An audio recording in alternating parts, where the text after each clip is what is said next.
This 9-inch laminating machine would be a great addition for any household, whether you're a Sunday school teacher, preschool teacher, homeschool mom, whatever it is.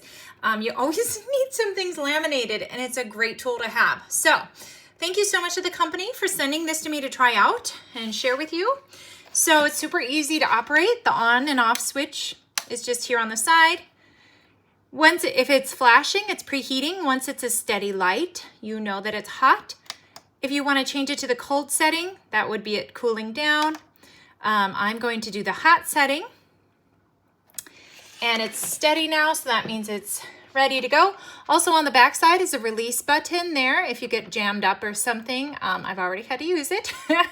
So you just hit that button and pull out your project. That will release it.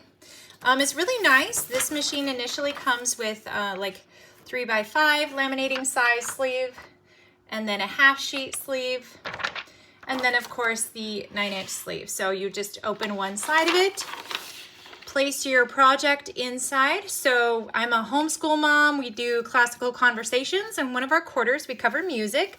So I like to have dry erase sheets for the kids to practice their music notes and other notations. So this is my project. The instructions say to insert the open end into the machine first.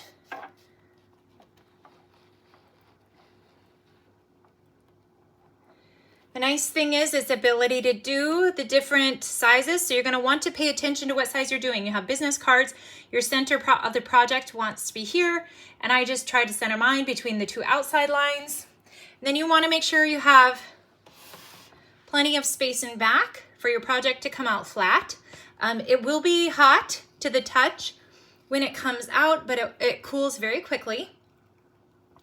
So you can see it's doing all the work for you right there. And even though the sleeves are cloudy to begin with, you can see once they're heated and pressed to your paper, they're very clear and crisp.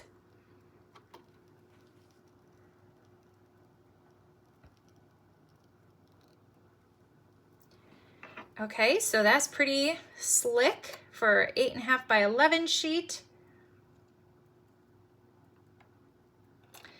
And you really don't have much margin along the edges. You got maybe 2 or 3 millimeters on each edge. But the ends, you do have ample space, so you could trim that if you wanted to. However, and this end has more of a 1/2 inch gap, you could trim that down to a few millimeters if you wanted to.